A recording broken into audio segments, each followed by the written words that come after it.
Monsieur le député Alain David, Monsieur Hubert Seyan, Mesdames et Messieurs, je suis particulièrement ravi aujourd'hui et honoré de vous accueillir dans le cadre de cette conférence virtuelle sur la question du Sahara marocain. Depuis la création de notre association en 2013, nous avons eu à cœur d'organiser différentes activités permettant de communiquer autour de l'actualité économique, juridique et politique du Maroc. Compte tenu des récentes évolutions que connaissent nos provinces du Sud, il nous est paru utile d'organiser cette rencontre afin de discuter de l'impact de la reconnaissance américaine de la souveraineté du Royaume sur ces territoires du Sud et en même temps réfléchir autour du rôle de la France et de l'Union européenne en général dans la résolution pacifique du conflit du Sahara marocain. À ce titre, je tiens à remercier chaleureusement le consulat général du Royaume du Maroc pour avoir facilité la tenue de cette rencontre. En effet, nous sommes particulièrement honorés de recevoir aujourd'hui Monsieur le député Alain David et Maître Hubert Seyan. Je vous remercie au nom de l'association EMB d'avoir accepté notre invitation afin de partager avec nous vos idées et vos réflexions autour de ce sujet fondamental. Pour le public qui ne vous connaîtrait pas suffisamment, permettez-moi de préciser, Monsieur Alain David, que vous êtes député de la 4e circonscription de la Gironde depuis 2017. Vous avez été également maire de Senon et vice-président de Bordeaux Métropole entre 2014 et 2017. Au sein de l'Assemblée nationale, vous siégez dans la Commission des Affaires étrangères. Vous êtes également vice-président du groupe d'amitié France-Maroc au sein de la première chambre parlementaire. S'agissant de M. Hubert Seyan, vous êtes un ancien universitaire spécialisé dans le droit des dangers et des risques, actuellement avocat au barreau de Paris et président de la Fondation France-Maroc, Paix et Développement et de la JIREP. Vous êtes aussi un expert auprès de l'ONU autour des questions relatives au Sahara marocain. Vous avez rédigé d'importants ouvrages sur la question du Sahara, notamment Le Sahara marocain, l'espace et le temps, paru en 2020, ou encore en 2019, Le politique contre le droit, le Sahara, les droits de l'homme et le procès de Gdi Mizik, parus tous les deux dans les éditions La Croisée des Chemins. Vos différents travaux témoignent de la profonde connaissance que vous avez sur ce sujet et de l'attachement que vous portez à notre cause nationale. Comme vous devez le savoir, mesdames et messieurs, la question du Sahara marocain a connu plusieurs développements ces derniers temps. En effet, nos territoires du Sud ont subi des actes attentatoires et dangereux, menés par les milices du Polisario qui font peser des risques graves sur la paix et la stabilité de la région sahélo-saharienne, nord-africaine et euro-méditerranéenne. En octobre 2020, la région de Guelgarat a connu une interruption totale du trafic civil des personnes et des marchandises entre le Maroc et la Mauritanie à cause des actes de provocation et de harcèlement du Polisario. Le Royaume a immédiatement alerté le secrétaire général des Nations Unies sur cette situation et s'est vu contraint d'intervenir pour rétablir la circulation de centaines de camions et véhicules qui étaient bloqués de part et d'autre de la frontière avec la Mauritanie. Cette situation préoccupante renforce notre conviction sur la nécessité de mettre fin aux volontés séparatistes de certains individus.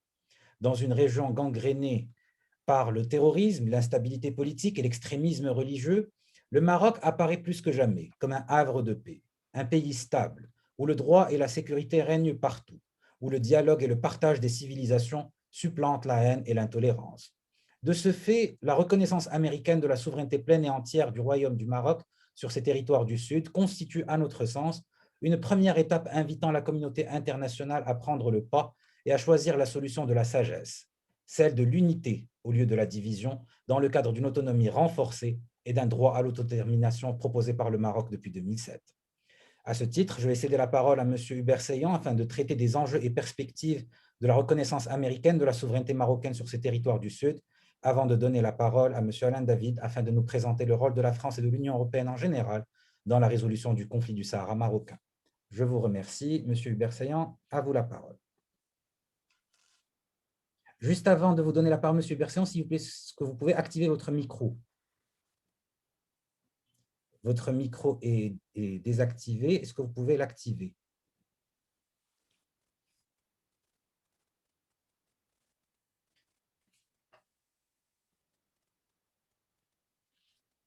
Oui, c'est bon. On vous entend, M. Hubert Seyan. Oui, c'est bien?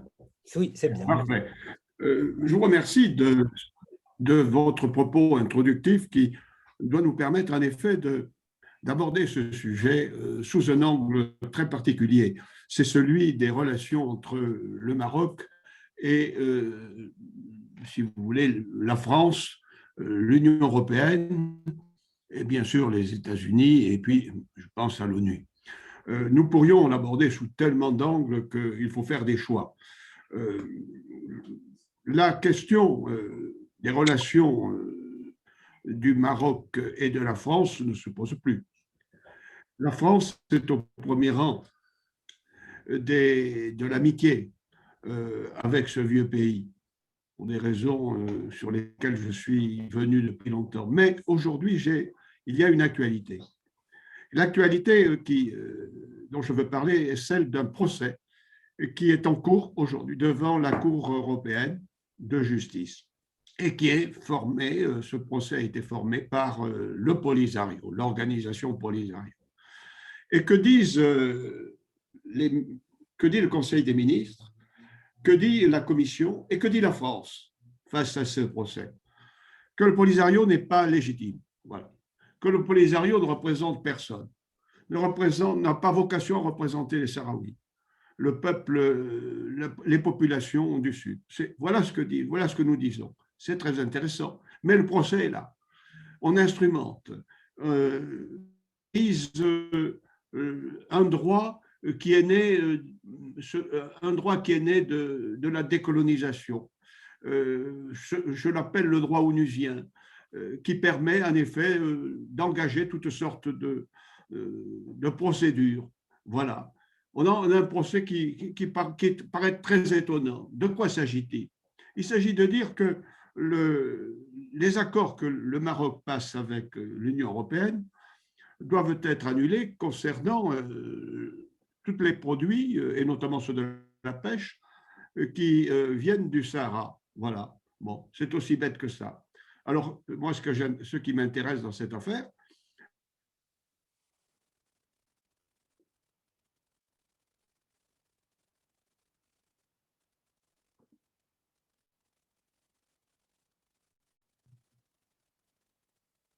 Monsieur Saillant, vous nous entendez?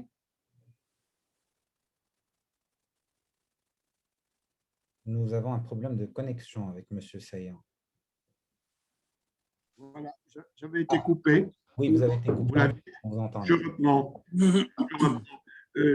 Ce type de procès m'interpelle, vous comprenez, parce que le Polisario est renvoyé d'une manière très sèche à sa position en disant « Qui êtes-vous ? Vous n'êtes pas une organisation de l'ONU, vous n'êtes pas considéré comme représentatif des populations du Sud et vous intervenez. Donc, on dit, vous n'êtes pas recevable. Moi, c'est ça qui m'intéresse et ce que je veux dire. Voilà. Alors, à partir de cette observation, ce n'est pas Hubert Saillant qui parle, c'est, comme je vous l'ai dit, l'Union européenne, la France. À partir de cette observation, j'ai cru possible de penser qu'il était temps peut-être d'en finir. Voilà. La France, le plus vieux pays du monde à avoir des relations avec le Maroc, il faut le dire, en dehors des pays africains, la France n'a toujours pas de consulat au Sahara. Voilà.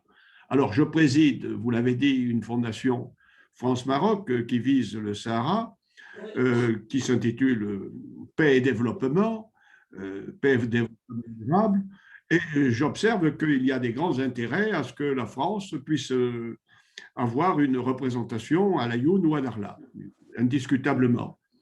Je dois dire aussi que dans cette perspective, nous avons, il y a une année, engagé une procédure amicale entre les villes de Smara et la ville de Bazas, sur une raison très simple, c'est que Smara est connue pour la qualité de son chameau et la ville de Bazas pour la qualité de ses bœufs.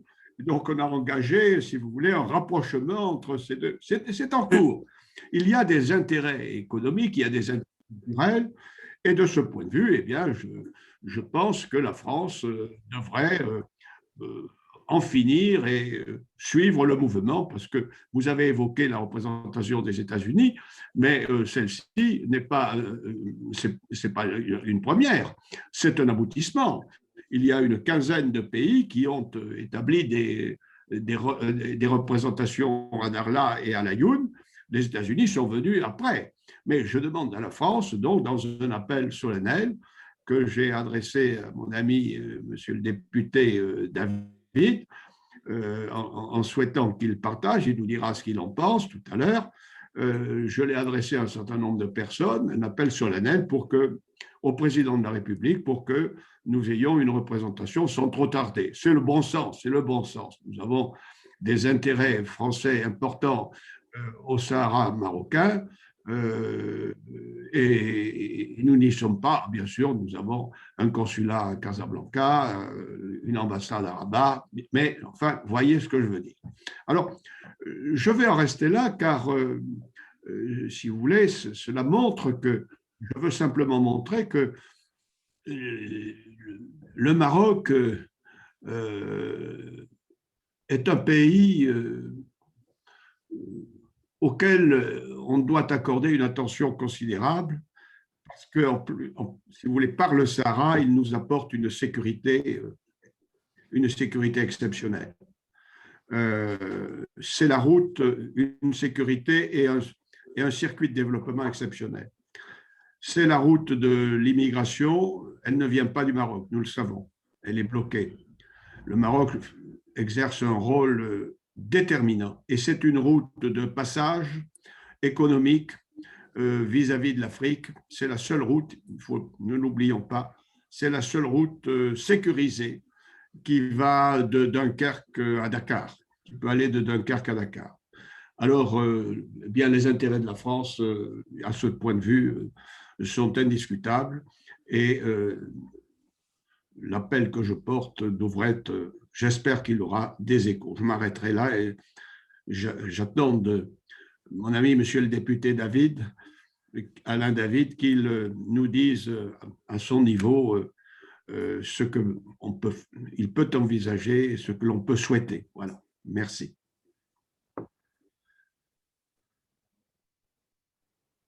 Bien, c'est à mon tour. Oui. Bon, bien, mais oui, écoutez, je crois. Oui, bonjour à tous et à toutes. C'est un réel plaisir de venir évoquer avec vous, d'une part, ces sujets qui peuvent être des sujets brûlants, effectivement, pour certains, mais qu'il convient, à mon sens, de dépassionner. Et j'en profite pour tout de suite vous dire à quel point les liens entre la France et le Maroc sont étroits. Et nous sommes rassemblés le plus souvent possible par des choses qui nous conviennent et qui conviennent à nos deux peuples, plus que par des divisions qui n'ont aucun sens entre nous. Le Maroc est confronté effectivement à un problème qui date maintenant depuis de nombreuses années, on pourrait dire depuis 1976. Une revendication de ce territoire qui a été dans un premier temps arbitré par l'ONU, mais on a bien vu les difficultés que rencontrait l'ONU pour arriver à mettre en place une consultation. Et quelle consultation et concernant qui exactement? Parce qu'il est très difficile sur ce territoire d'identifier en quelque sorte tous ceux qui pourraient revendiquer ou pouvoir s'exprimer sur l'avenir du Sahara marocain, dit pour d'autres Sahara occidental. La Commission des Affaires étrangères a très peu examiné cette situation. Je dois dire que cette partie du monde n'a jamais trop fait l'objet de débats ou de discussions en commission, au moins pendant cette mandature. Et je m'exprimerai donc à titre purement personnel. Et ce sont des sentiments personnelles que je vous et des positions personnelles que je vous donnerai, plus que des positions officielles qu'on pourrait tirer d'un certain nombre de débats.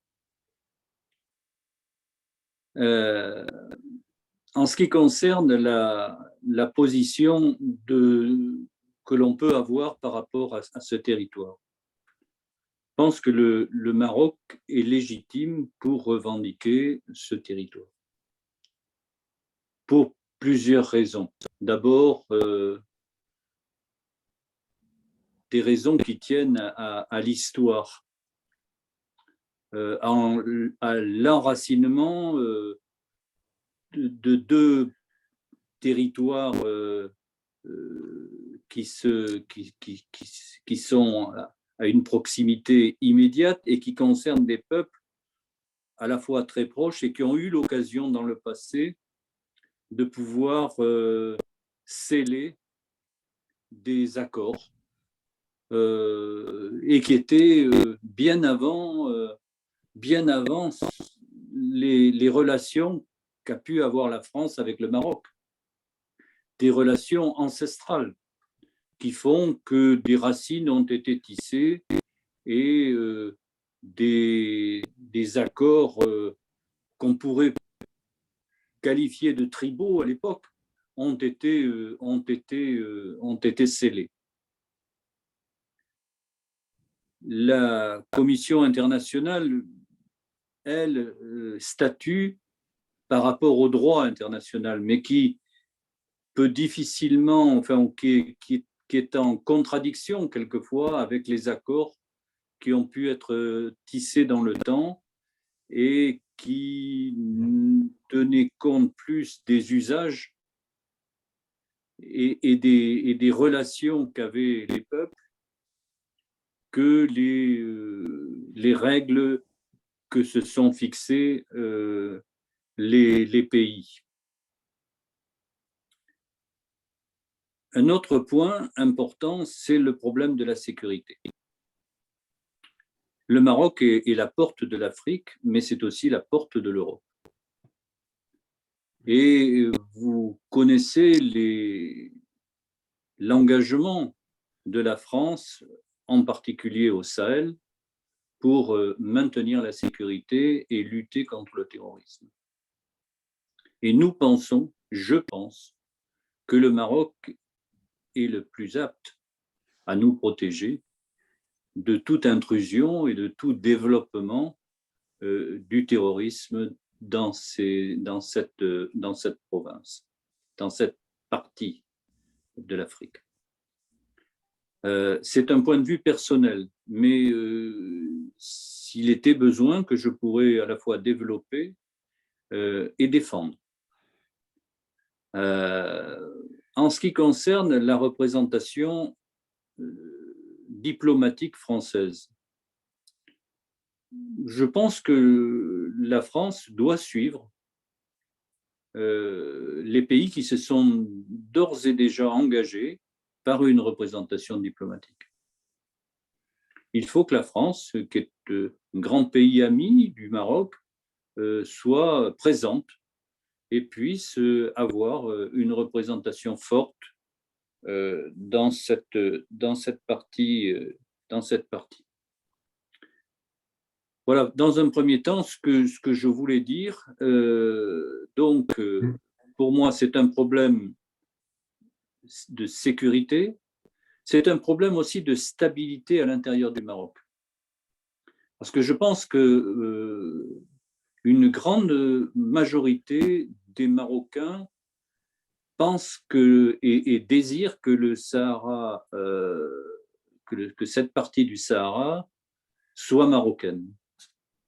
Et que tout renoncement de la part du Maroc serait une cause de déstabilisation, en quelque sorte, de doute, et qui serait préjudiciable, à mon sens, à la bonne stabilité de ce pays, à son unité.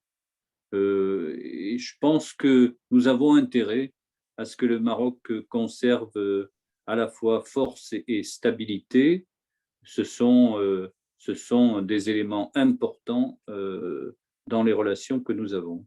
Et puis, je dirais aussi que nous avons des liens, moi j'ai des liens à titre personnel avec un certain nombre de personnes, d'élus marocains, en particulier par le jumelage que j'avais mis en place avec la ville de Meknès. La ville de Senon est jumelée avec la ville de Meknès.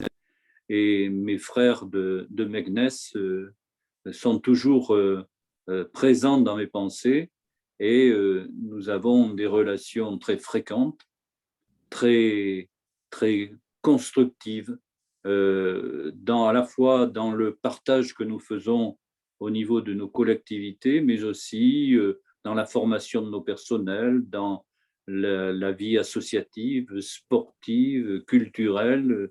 Et c'est tout ça qu'on entretient autour du jumelage qui a été lancé avec cette ville. Et j'en profite pour saluer mes amis et mes frères de Meknès. Et je suis prêt à répondre à toutes les questions qui pourraient être posées.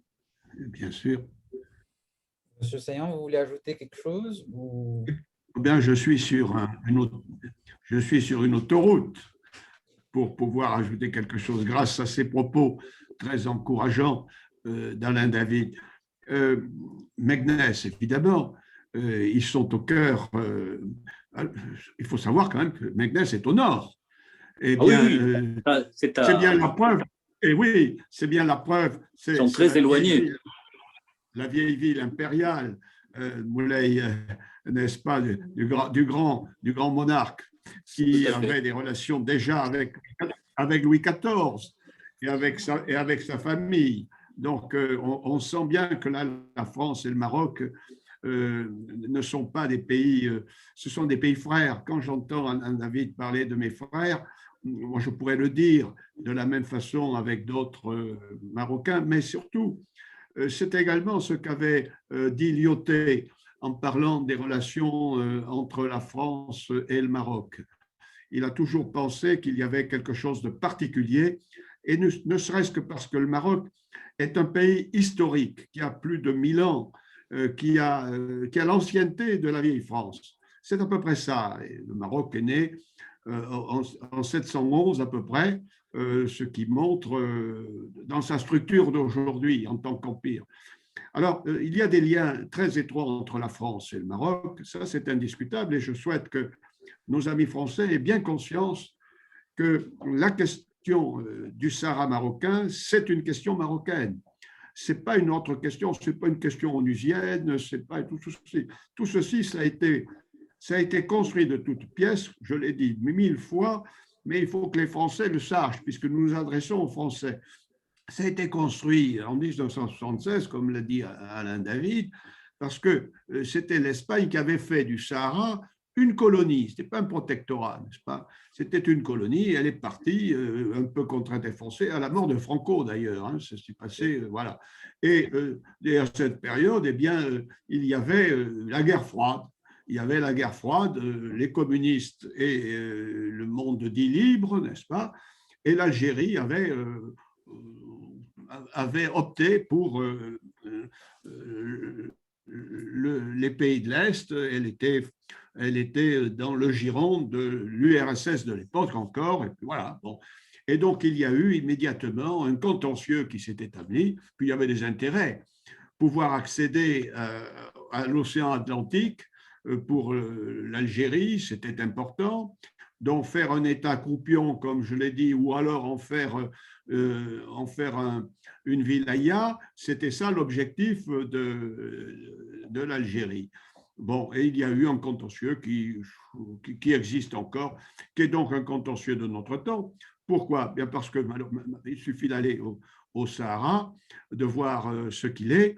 Moi, je l'ai connu, pas en 1976, mais je suis allé à Laayoune il y a 25 ans. Il n'y avait pas grand-chose. Hein.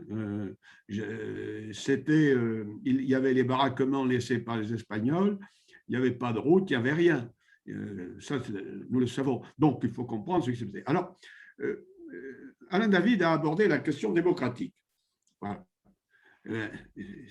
C'est cela que souligne l'ONU. Aux Nations Unies, on a observé qu'il y avait une vie démocratique au Sahara marocain. Et j'ajouterais que la votation, comme disent les Suisses, y est plus importante qu'elle ne l'est dans le reste du Maroc. Ça veut dire qu'il y a un engagement des populations du Sahara qui est clair. Cet engagement, quel est-il? Eh bien, quelles que soient les idées, vous avez, comme partout dans une démocratie, il y a des gens qui sont pour ceci, pour cela, quelles que soient les idées, il y en a une qui domine toutes les autres, nous sommes marocains. Voilà. Alors, c'est le meilleur des référendums. Qu'est-ce que vous voulez? C'est cela que le Polisario but, il dit, mais il n'y a pas eu le fameux référendum. Oui, mais qui va voter? Qui va voter? C'est ça. Donc, s'ils votent, les jeux sont faits. Les votes sont faits régulièrement pour le conseil régional, pour les mairies et pour la députation nationale. Donc, les choses sont sues et actées par l'ONU. Ce que dit aussi l'Union européenne dans ce fameux procès, parce qu'ils reprennent justement tous ces faits pour dire qu'il y a une légitimité marocaine et que nous n'attendons plus maintenant qu'une chose, c'est que soit actée sur le plan des Nations Unies la question d'une manière définitive. Alors, quand j'aborde le sujet d'une représentation française, c'est parce que nous sommes aussi, ne l'oublions pas, au Conseil de sécurité des Nations Unies, ce qui veut dire que nous avons le droit de mettre à l'ordre du jour cette question afin qu'on en finisse, parce que ça ne peut plus continuer. Le fait n'est plus en accord avec le droit. Le droit doit se mettre en rapport à le fait toutes les fois que le fait est légitime. Alors, si évidemment le fait est illégitime, c'est pas ça, mais là nous sommes dans une légitimité historique. Alain David l'a fort bien dit, toutes les traditions le montrent, très anciennes. Elles ont été observées bien avant nous par des tas d'observateurs européens qui sont allés, n'est-ce pas, et qui ont vu. Et ce qui est intéressant, je reviens toujours sur ce contentieux de l'Union européenne que j'évoquais, c'est que le Conseil, la Commission et la France mettent en opposition le droit, ce qu'a fort bien dit Alain David, le droit coutumier, le droit des traditions, et le droit nouveau, celui qui est né dans cette période, si vous voulez, de contestation contre la colonisation. Voilà. Et ce qui est paradoxal, c'est que l'Algérie a pu dire et continue à dire que le Maroc est une puissance coloniale. Donc on est vraiment encore, voyez-vous, dans ce système de pensée où il y a deux droits qui s'opposent. Bon, mais le droit coutumier aussi ancien, c'est-à-dire c'est celui qui tire les racines d'une certaine réalité, c'est celui qui nous les présente. Eh bien, ce droit coutumier est instrumenté aujourd'hui devant la Cour de Luxembourg, et ça me paraît très intéressant. Alors, la Cour de Luxembourg n'a pas rendu son arrêt. Le tribunal n'a pas rendu son arrêt, c'est un tribunal. Il sera rendu, je pense, en septembre, quelque chose comme ça. On doit être très attentif à sa décision, évidemment. Mais les arguments qui sont soulevés contre la demande du Polisario d'annuler les accords de pêche, la position qui a été, la fermeté de la position de l'Union européenne et de la France m'apparaît très importante sur le plan politique. Voilà. Alors, ce que je pourrais aussi dire, c'est que réinsister, on ne peut pas, mais je l'ai dit et David l'a dit, on ne peut pas ne pas envisager dans un monde comme celui que nous sommes la question de la sécurité. Voilà.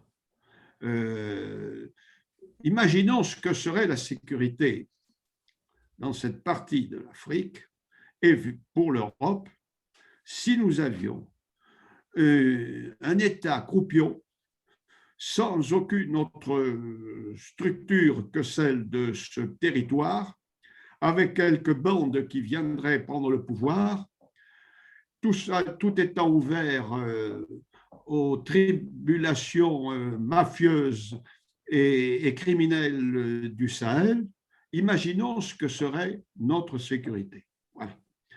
Là, nous avons un État solide, qui a pris position contre Daesh et qui a une sérénité diplomatique exceptionnelle. Pensons à ce qui vient de se passer avec Israël, n'est-ce pas, actuellement. C'est donc la sagesse. Il y a dans la sagesse, il y a la paix, voyez-vous. Donc, moi, je crois qu'on serait fou. Est fou celui qui peut penser qu'une indépendance absurde du point de vue de sa réalité historique, mais que l'indépendance pourrait être un progrès. Ce serait une catastrophe internationale parce que nous aurions très certainement là un lieu de conflit et si vous voulez, vous savez combien Daesh cherche à s'installer. On sait qu'il y a des liens entre Daesh et le Polisario. Il ne peut pas en être autrement, d'ailleurs. On sait que le Sahara est travaillé par toutes sortes d'équipes qui, pour des enjeux multiples, convergent toutes pour nous déstabiliser.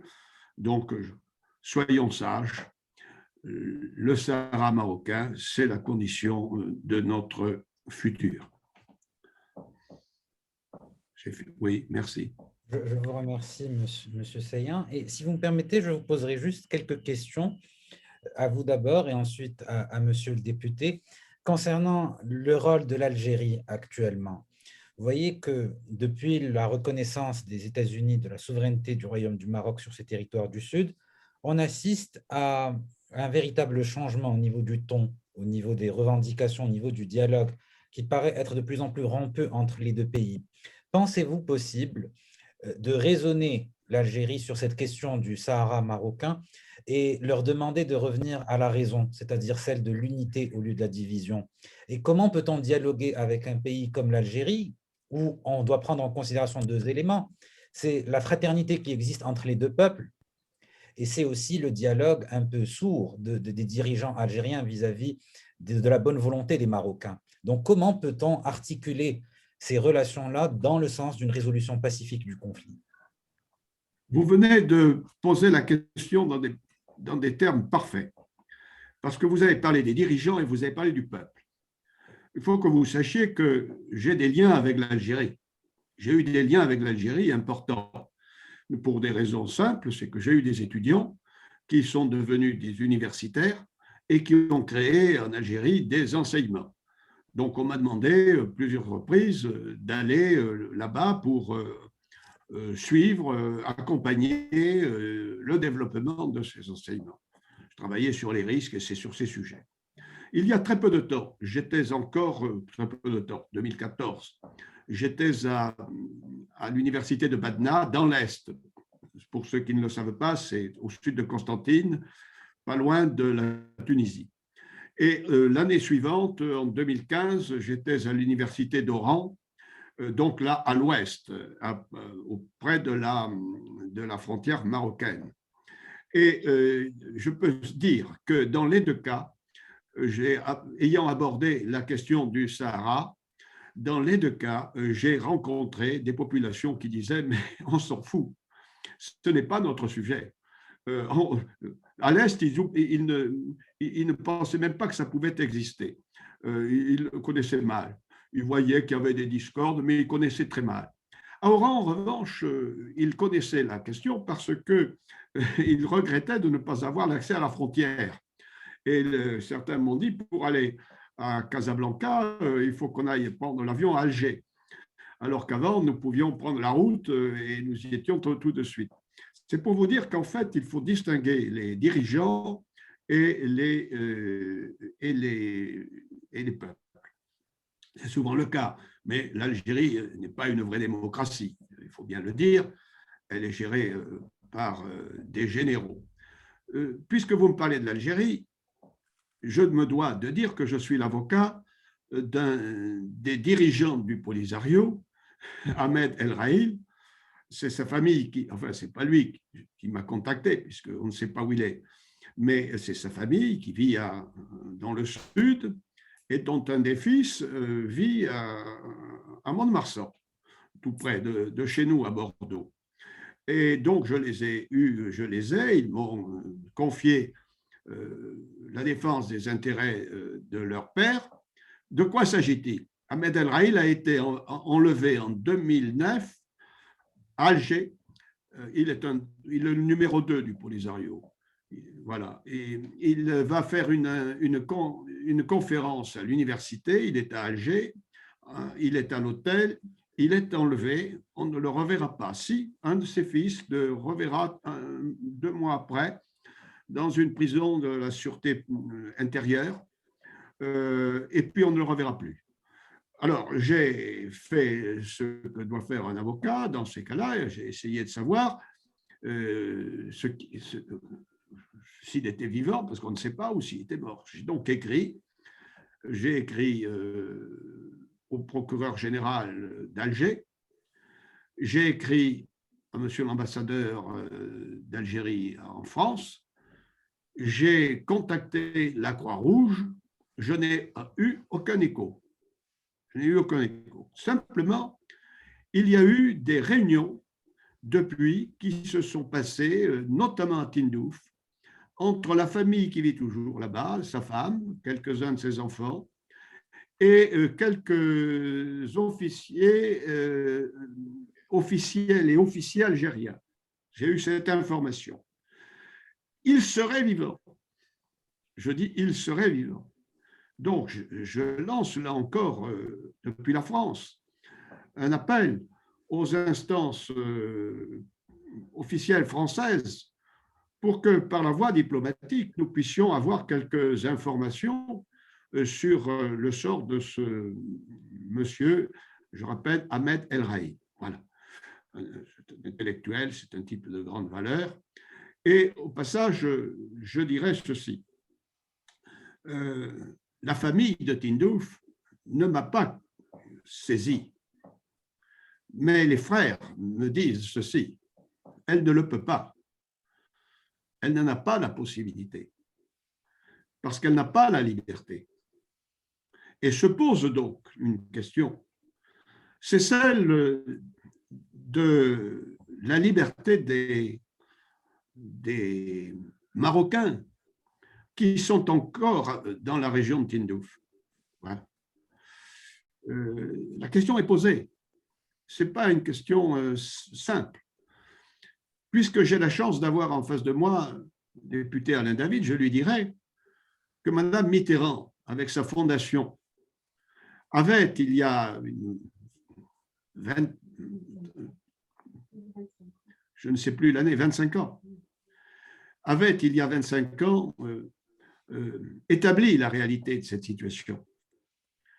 Et nous avons ici, à côté en France, Gilbert Mitterrand, qui a été député de Gironde et qui connaît très bien le dossier. Je l'interpelle par cette visioconférence. Je l'interpelle et je lui dis, au nom de votre mère, je pense qu'il est bon maintenant d'essayer de savoir un peu plus sur Ahmed El Raïl, mais aussi sur la situation de ces Marocains qui sont là-bas. Ils sont tous, selon la légende, ils sont tous évidemment des ennemis du Maroc. Mais ce n'est pas cela, ce n'est pas le sujet. Nous savons aujourd'hui qu'un certain nombre d'entre eux seraient prêts à revenir. D'ailleurs, ils seraient accueillis les bras ouverts. Ils seraient accueillis les bras ouverts. Et nous savons d'ailleurs que matériellement, tout a été prévu. Des villas, je les ai vues, je les ai visitées, des terrains, voilà, tout a été prévu. Donc, l'appel est lancé aux Français, au gouvernement français, là encore. J'ai évoqué la voie diplomatique, c'est celle-ci qu'il convient maintenant vis-à-vis d'Algérie. Je ne crois pas trop à un changement avec les dirigeants actuels, parce qu'il y a du désordre en Algérie, disons-le, ce n'est pas une... il y a des pouvoirs occultes qui s'expriment, notamment sur ce sujet. Voilà. Merci. Je vous remercie de votre réponse très précise. Et là, je souhaiterais m'adresser à M. Alain David. Au cours de votre intervention, et je vous en remercie d'ailleurs, vous nous avez livré votre opinion personnelle concernant cette question et vous avez justifié votre position par des considérations de sécurité, mais aussi d'histoire et des liens qu'entretient le Maroc avec ses provinces du Sud. Ma question est surtout, enfin, s'adresse surtout aux députés que vous êtes, mais aussi à la France en tant qu'État ami et allié du Maroc. Est-ce que vous ne pensez pas qu'il est temps peut-être que la France adopte une position officielle plus claire, plus ferme et plus réelle en ce qui concerne, en tout cas, qui témoignerait de la profondeur des relations qui existent entre nos deux pays? Est-ce que vous ne pensez pas que la France, mais surtout l'Union européenne, mériterait d'adopter une position claire en ce qui concerne la souveraineté du Maroc sur ses territoires du Sud, mais surtout sur cette question des liens qui existent entre les pays et cette idée même d'ouverture des consulats marocains que nous entamons? Pourquoi est-ce que la France ne prendrait pas le pas et inviterait, à travers son leadership, les autres pays européens à en faire de même? Et alors, vous connaissez ma position personnelle. La décision dont vous parlez appartient au président de la République et au gouvernement. J'ai cru savoir que le président de la République française doit rencontrer très prochainement, à l'occasion d'un voyage au Maroc, Sa Majesté. Et je pense que ces problèmes doivent faire l'objet d'une discussion à ce niveau. Et je pense que la France doit être prête. Reste, je pense, à franchir le pas. Est-ce que la diaspora marocaine a un rôle à jouer là-dessus, vous pensez? Oui, certainement. Certainement, elle doit être entendue, comme la France entend les diasporas qui sont sur son territoire. Je pense que c'est important, oui, oui, que la diaspora s'exprime et puisse faire remonter sa position au gouvernement et au président de la République. Oui. Je vous remercie, M. David, pour votre réponse. M. Seillan, vous voulez ajouter quelque chose? Oui, j'ajouterais, quand vous dites diaspora, je souris. Il y a beaucoup de Français dans cette diaspora. Exactement. Bien sûr, et bien sûr, bien sûr. Bien oui, sûr. non, mais c'est ça que je veux dire. Bien sûr. Combien ont la double nationalité? Voilà, c'est ce que je voudrais dire aussi. Oui, non, mais tout à fait. Et oui, parce que je m'adresse, aujourd'hui, nous nous adressons aux Français, essentiellement. Je pense que les Français qui ont la double nationalité, tous ne l'ont pas la double d'ailleurs, mais ils ont de culture, ils sont dans cette culture marocaine. Voilà, bon, on peut tous la double. Voilà. Mais je crois que c'est aussi cela. France-Maroc, la petite fondation que j'anime aujourd'hui, qui essaie de faire son travail, est un peu perturbée par la situation de la Covid, mais s'appelle France-Maroc, paix et développement. Eh bien, croyez-le, quand nous travaillons ensemble, nous ne connaissons qu'une chose, s'agissant du Sahara, les intérêts du Maroc et les intérêts de la France sont liés. Voilà, mais totalement liés. Voilà. Nous le sentons, c'est tout à fait lié. Il n'y a rien à faire. Et surtout, ce qu'il y a de très intéressant, c'est la communauté de pensée. Tout à l'heure, j'ai cru comprendre, quand j'écoutais Alain David avec ses amis de Meknès, que ça existe, la communauté de pensée. Il a parlé de ses frères, oui. Oui. Je les ai vus fonctionner, j'ai vu comment ça marche. Grâce à Alain David et puis à la ville de Senan, j'ai été reçu par la ville de Meknès à titre de président de la fondation. Il fallait voir la façon dont nous avons été reçus, n'est-ce pas? Quelque chose. On sent, vous comprenez, il ne faut pas louper ces occasions. Voilà. moi, je ne voudrais pas, en gros, pour terminer, parce qu'il nous reste on a un peu de temps peut-être encore, mais je ne voudrais pas que les Marocains puissent se dire, mais les Français, vous n'avez pas été au rendez-vous. Voilà. Il faut qu'on y soit. C'est presque un peu tard. Voilà.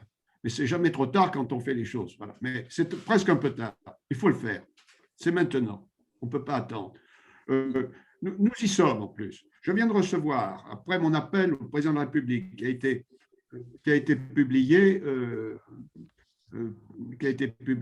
sur les agences, un Français qui vit à Darla et qui parle au nom de la Chambre de commerce franco-marocaine et qui me dit c'est important ce que vous faites.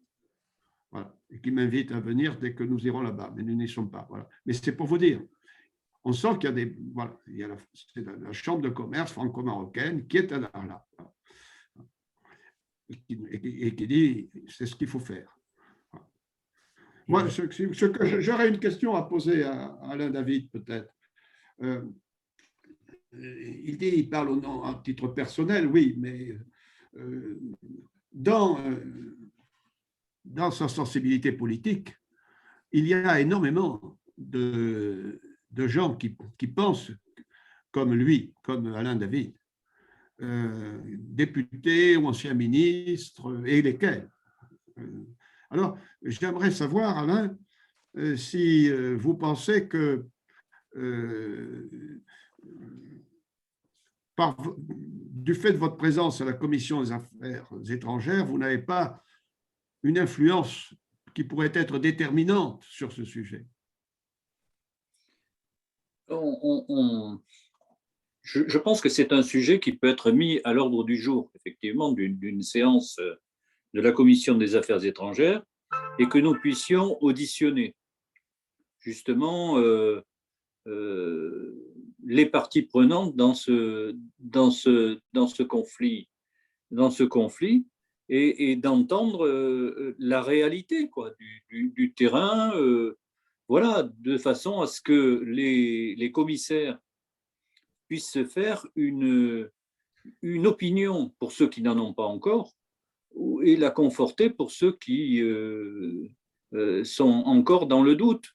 Voilà, moi je pense que c'est le genre de sujet qu'il faut absolument aborder parce que c'est une situation qui a lentement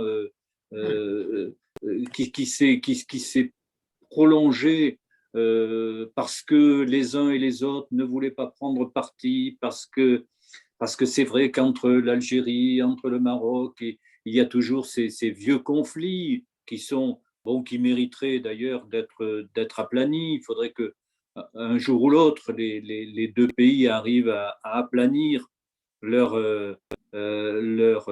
relations et à les normaliser, quoi, en quelque sorte. Parce que Hubert le disait tout à l'heure, les peuples sont frères. Et c'est vrai qu'il y a des divergences sur un certain nombre de domaines, mais je crois que ce qui rassemble en fait les Marocains et les Algériens est beaucoup plus important que ce qui peut les diviser, à mon sens. Et qu'on doit pouvoir dépasser très facilement ces rivalités, ces difficultés qui ont entaché le passé. Moi, je pense que l'avenir doit être à la normalisation des relations et puis à des discussions franches qui amènent vraiment à se rapprocher, quoi, parce qu'il n'y a aucune raison objective à ce que les deux pays soient divisés, quoi. Et d'ailleurs, l'Europe a besoin de cette façade africaine que représentent le Maroc, l'Algérie et la Tunisie, qui sont, je le disais tout à l'heure, à la fois les portes de l'Afrique, mais aussi les portes de l'Europe. Et c'est pour ça que je disais que le Maroc est d'autant plus important parce que lui, c'est la porte physique même presque de l'Europe, quoi. Et c'est un point important sur lequel nous comptons pour la stabilité, la sécurité, les échanges, tout le commerce international qui se réalise vers l'Afrique, etc. C'est un point névralgique et un point important. Et nous tenons absolument à la stabilité de ce pays, à maintenir l'amitié avec ce pays et surtout les échanges et la qualité des relations que nous pouvons avoir, quoi. C'est primordial. Et à ce titre-là, je veux dire, on ne va pas se diviser. Nous, la France, il faut que nous prononcions d'une manière ferme et définitive sur l'avenir de ce territoire. Effectivement. Effectivement. Alain, merci, parce que je crois qu'on est sur le bon sujet. On est sur le bon sujet et je ne vais pas faire de diplomatie maintenant, je vais faire de l'histoire. L'histoire, parfois, est rude pour la diplomatie, mais il faut en parler. Le Maroc, j'ose le dire, et c'est un fait, n'a jamais été colonisé. Non. Car le protectorat, voilà. Moi, j'en reste au principe de Lyautey. Il y a eu ensuite des dérives, nous le savons. J'en parle avec mes amis marocains. C'est vrai qu'après 1945, on a eu tendance à vouloir que le Maroc soit une petite Algérie, c'est-à-dire une colonie avec des départements. On l'a un peu considéré comme cela. Mais dans l'histoire du Maroc, il n'y a pas eu de colonisation.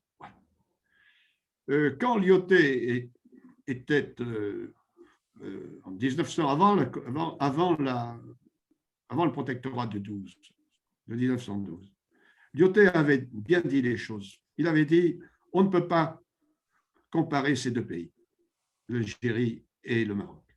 Le Maroc est un État de 1300 ans, 1200 ans. L'Algérie a été, si vous voulez, un ensemble gouverné par des tribus à l'est, à l'ouest, au centre, et puis qui a été ensuite fédéré, mais par qui? Par les Turcs, par l'Empire ottoman. Et oui. Et quand nous sommes arrivés en Algérie, en 1830, c'est avec les Turcs que nous avons eu affaire en premier temps. Il ne faut pas l'oublier, n'est-ce pas? Ce qui veut dire que l'Algérie et la France, et le Maroc, pardon, ce n'est pas la même chose. Mais la France a dans son talon une épine. On le voit bien. C'est l'Algérie, car nos relations ont été très compliquées depuis l'indépendance. Nous le savons. Alors qu'avec le Maroc, il n'y a jamais eu ce genre de difficulté. Il faut quand même le dire. Il n'y a jamais eu ce genre de difficulté. Voilà. L'Algérie est allée vers d'autres horizons, des horizons tiers-mondistes, communistes, c'était ça, essentiellement, et violents, alors que le Maroc était apaisé dans son territoire. J'ajoute aussi que sur le plan religieux, et nous savons combien la question est importante, l'islam marocain est un islam apaisé. Et ça, Alain, je pense que tu dois en avoir conscience compte tenu des liens que tu as. Oui. Voilà. Un islam très apaisé. Et je voudrais dire que j'ai souhaité que parmi les grands échanges que nous allons avoir pendant toute l'année, n'est-ce pas, grâce à notre ami Mamoun, j'ai souhaité que que je puisse avoir un débat également avec Ahmed Abadi, qui est le responsable, si vous voulez, parce qu'il y a une organisation au Maroc, qui est le responsable des oulémas, le secrétaire général des oulémas. Et je souhaite qu'il exprime aux Français, qu'il leur dise aux Français, Ahmed Abadi, dans une prochaine rencontre, je souhaite qu'il puisse leur dire ce qu'est l'islam. Parce que nous entendons tout et le contraire de tout aujourd'hui sur le sujet, n'est-ce pas? et notamment dans l'actualité la plus immédiate. Vous remarquerez combien le Maroc est silencieux sur ces sujets. Voilà. Alors bien sûr, il agit parce qu'il contrôle. On aimerait bien déstabiliser le Maroc. Il y a nous le savons, il y a des pénétrations pour essayer de déstabiliser cette sagesse religieuse du Maroc. Mais c'est ça aussi le sujet. Nous savons que les Marocains en France, dans leur pratique de l'islam, sont totalement silencieux, on ne les voit pas, voilà. Ils sont comme on doit être dans une république dite laïque. Voilà. Et c'est ça que je souhaite aussi que l'on dise. Ce sera un des prochains débats. Et nos amis qui écouteront Ahmed Abadi comprendront que nous sommes vraiment dans un pays très particulier que ce Maroc, très particulier. Ça a été dit, il faut... Et c'est ce message que je veux lancer, et je vois que Alain David partage et même est plus convaincu encore peut-être que je ne pourrais l'être. Nous sommes sur cette même force dynamique vis-à-vis du Maroc. Il faut le voir tel qu'il est. Voilà. Il est très particulier dans le monde musulman, très particulier. Et peut-être parce que il est, pour les gens qui font du bateau, il est opponent. Il est à l'ouest-ouest, n'est-ce pas? Et comme je l'ai dit souvent aussi, mon cher Mahmoud, c'est un pays nord-sud. Je redis alors, Alain, quand je dis c'est un pays nord-sud, c'est les pieds en Afrique noire, Sénégal, dans le golfe de Guinée, au Niger, jusqu'au Tchad. Mais c'est aussi la Suède. C'est tout ça, c'est toute cette ligne nord-sud de l'Europe et de l'Afrique. Et penser le Sahara, c'est penser que, je m'adresse aux Français là encore, et aux Européens peut-être, le Sahara c'est la clé. Voilà, c'est la clé de passage. Si nous avions, comme je disais tout à l'heure, un ensemble qui serait révolutionnaire et qui pourrait être happé par toutes les forces du mal avec Daesh et tout cela qu'il y a au Sahel, eh bien, cette ligne nord-sud serait rompue. Voilà. Et ça, je crois que c'est fondamental. Voilà. Je voulais aussi ajouter la religion marocaine. Il y a quelque chose au Maroc, voyez. Voilà. Mamoun, vous pouvez peut-être en dire plus que j'en dis là-dessus, d'ailleurs. Mais vous savez, concernant ces questions, on préfère toujours que ce soit vous qui les abordiez, parce qu'effectivement, vous savez, si je me portais défenseur de l'islam marocain, on me dirait c'est normal, c'est un Marocain qui le dit. Mais lorsque vous dites ça, oui, mais alors je voudrais ajouter quelque chose. Il y a 2 ou 3 ans, quand j'étais à Rabat, c'était un dimanche, et j'ai vu devant la cathédrale des tas de voitures diplomatiques où je dis, qu'est-ce qui se passe là? Il y a quelque chose. Bon, c'était la messe, la grand-messe du matin de 11 heures. Il y avait des voitures diplomatiques de partout. Eh bien, c'est tout simplement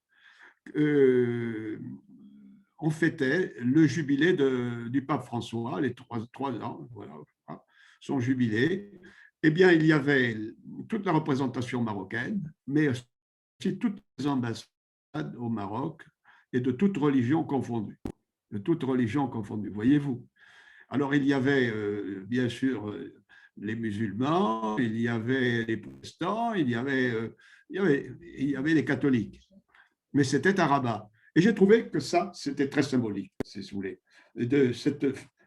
Quand je vois les Français se disputer comme ils se disputent et avoir tant de difficultés à régler cette question en France, je me dis qu'à Rabat, nous avons peut-être des leçons à recevoir. Voilà. Je donne cet exemple très concret. Voilà, c'est ça. Je vous remercie Que, beaucoup pour ce témoignage. Et si vous... au premier rang, il y avait les autorités marocaines. Au premier rang, dans l'Église. Exactement. Le Maroc a toujours été la terre de la tolérance, de toute façon, et la terre d'accueil de toutes les religions. Il y a des Marocains juifs, il y a des résidents catholiques, chrétiens au Maroc, il y a des églises, il y a des synagogues, il y a même un musée juif au Maroc, il y en a deux, il y en a même plusieurs. Donc c'est quelque chose qui tient particulièrement au cœur des Marocains, des Marocaines et des Marocains, ce dialogue des civilisations et ce partage des cultures et des cultes. Si vous me permettez, et la tolérance, parce que c'est un pays tolérant.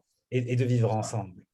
Donc, si vous nous permettez, on passe à la deuxième étape de cette conférence pour permettre à l'auditoire de poser des questions. Est-ce que vous souhaitez activer vos micros pour poser des questions, mesdames et messieurs? Bonjour à tous. Je voudrais poser une question. Donc, tout d'abord, je voudrais remercier Monsieur Alain David et Monsieur Hubert Séan pour vos interventions. J'aimerais avoir votre avis sur une question qui me touche particulièrement, celle des droits de l'homme. Aujourd'hui, on sait qu'il y a un grand nombre de citoyens qui sont de facto séquestrés dans des camps, limitant leur liberté de mouvement et d'expression. Et ces citoyens, ils ont le droit de profiter des conditions de liberté et de sécurité dont leurs concitoyens, qui sont aussi leurs cousins, profitent de l'autre côté du mur. Donc, au-delà de toutes les considérations historiques, géographiques et sécuritaires déjà discutées plus tôt, il y a cette considération humaine. Donc, ma question, c'est quel est le rôle de la France ou l'Europe pour peser et régler le problème de ces citoyens, surtout dans le contexte actuel, sanitaire et économique? Merci. Vous parlez de la liberté en général ou dans un pays en particulier? Je parle surtout pour ces gens qui sont séquestrés dans les camps de Tindouf, justement, et au niveau de dans des conditions économiques actuelles et surtout sanitaires, Covid et tout cela. Donc, il y a des gens qui sont en train de souffrir, qui n'ont pas leur liberté d'expression, leur liberté que leurs cousins ont de l'autre côté du mur, c'est-à-dire au Maroc. Ouais. Mais effectivement, toute personne qui subit ce type de violence et qui est retenue contre son gré, qui est privée de liberté, nous devons, et la France a montré à maintes et maintes occasions, nous devons intervenir. Et effectivement, si c'est un problème qu'il faut absolument faire remonter, je vais le faire, mais ce qu'il faudrait, c'est un problème que je connais mal. Je vous avoue que je connais mal la situation de ces personnes dans ce secteur, la façon dont ils sont retenus, leur nombre, les conditions dans lesquelles ils vivent méritent sûrement des précisions, qu'on en sache un peu plus. Mais si c'est contre leur gré et dans des conditions abominables, comme en général ça se passe, faites-nous remonter et je serai un des principaux défenseurs pour que ces gens retrouvent la liberté. Moi, j'ajouterais que nous avons, avec votre question et la réponse d'Alain David, une illustration des limites de l'action internationale et notamment des organismes comme la Croix-Rouge. Voilà. J'ai saisi la Croix-Rouge, je n'ai jamais eu de réponse. Car la Croix-Rouge a du mal à intervenir en entrant en opposition avec l'État souverain. C'est ce qui m'a été dit. Voilà. Ça m'a été dit de manière très ferme. Voilà. Et chaque fois que je prends la parole, je le redis en connaissance de cause, mais je le redis, ce sont les limites de l'action. Alors, en revanche, à l'ONU, il y a eu un certain nombre de témoignages qui ont été faits en ce sens. Et les Nations Unies sont parfaitement au courant. Je crois que c'est ce qui a permis de faire avancer le dossier juridique aux Nations Unies aussi. Parce qu'on a vu, on a pu comparer on a fait un état des lieux, si vous voulez. La situation aujourd'hui, à Asmara, à Laayoune, à Darla, voilà, et puis la situation à côté. Donc, les États-Unis en sont bien conscients, les Nations Unies en sont bien conscientes, et c'est, je pense, ce qui a fait avancer les choses.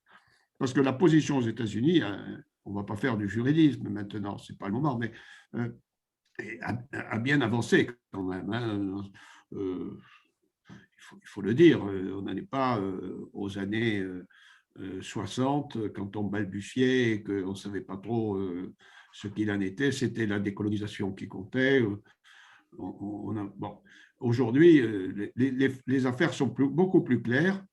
Et quand on fait un état comparatif entre ce qu'il y a à Tindouf et dans la région de Tindouf et la situation de ces braves gens qui y sont, il faut savoir aussi que, comment voulez-vous qu'il en soit autrement? Compte tenu des conditions de vie là-bas, le crime ici est installé aussi, vous comprenez? Voilà. Et oui, donc l'affaire est compliquée. L'affaire est compliquée. J'ai un de mes amis qui a été prisonnier pendant 25 ans, c'est un officier marocain de l'armée de l'air qui a été prisonnier par là et qui a fait des cours, aux gens de Tindouf. Voilà, on lui a demandé si au moment il pouvait faire des cours. Bon, il est le premier à témoigner, n'est-ce pas, qu'il n'était pas libre. Il ne pouvait pas parler. Voilà, il est le premier. Voilà. Donc, mais l'affaire est compliquée. L'affaire est compliquée. Elle se résoudra d'une manière globale. Hein. Voilà, et je pense que aujourd'hui, la question a été posée tout à l'heure quand on a essayé de voir quelle pouvait être l'évolution du pays d'Algérie vis-à-vis de ce sujet. Voilà. Voilà ce que j'avais à dire. Je vous remercie. Est-ce que vous avez d'autres questions pour l'auditoire? Ou je pense que de toute façon, il est quasiment midi. Donc, nous avions prévu de nous arrêter à cet instant-ci. Aucune question.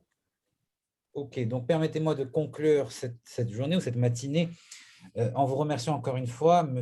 Alain David et M. Berseyan, pour la qualité de nos échanges, pour la qualité de vos interventions. C'était très utile pour bien comprendre le sujet, pour mieux connaître les positions de chacun et surtout pour étudier les perspectives d'évolution de cette question. Vous l'avez dit tout à l'heure, M. Saillant, et je suis encore plus heureux de le redire et de le rappeler. C'est une première conférence, celle d'aujourd'hui, virtuelle certes, mais il y en aura d'autres. L'année 2021 sera, si je puis dire, l'année du Sahara marocain à Bordeaux. Il y aura d'autres conférences autour du sujet, cette fois-ci, peut-être plus économiques, plus industrielles, politiques, historiques, où nous allons essayer de décortiquer un peu le sujet du Sahara et, comme vous l'avez dit tout à l'heure, M. Alain David, la diaspora marocaine, mais tous ceux qui ont à cœur les relations franco-marocaines et toutes celles et tous ceux qui souhaitent justement garder et raffermir les liens entre nos deux pays, agiront ensemble, nous allons agir ensemble dans ce sens afin de mieux mobiliser l'opinion publique française, la représentation française sur ces sujets-là et permettre à chacun de connaître la réalité de ce qui se passe sur ces terrains-là, la réalité historique, mais aussi la réalité actuelle et les perspectives d'évolution. Je vous remercie donc beaucoup de vos interventions et vive l'amitié franco-marocaine. Vive l'amitié franco-marocaine, je pense que c'est le meilleur mot pour conclure cette intervention. Je vous remercie beaucoup. Merci à vous. À très bientôt. Merci. Au revoir. À très bientôt. Au revoir.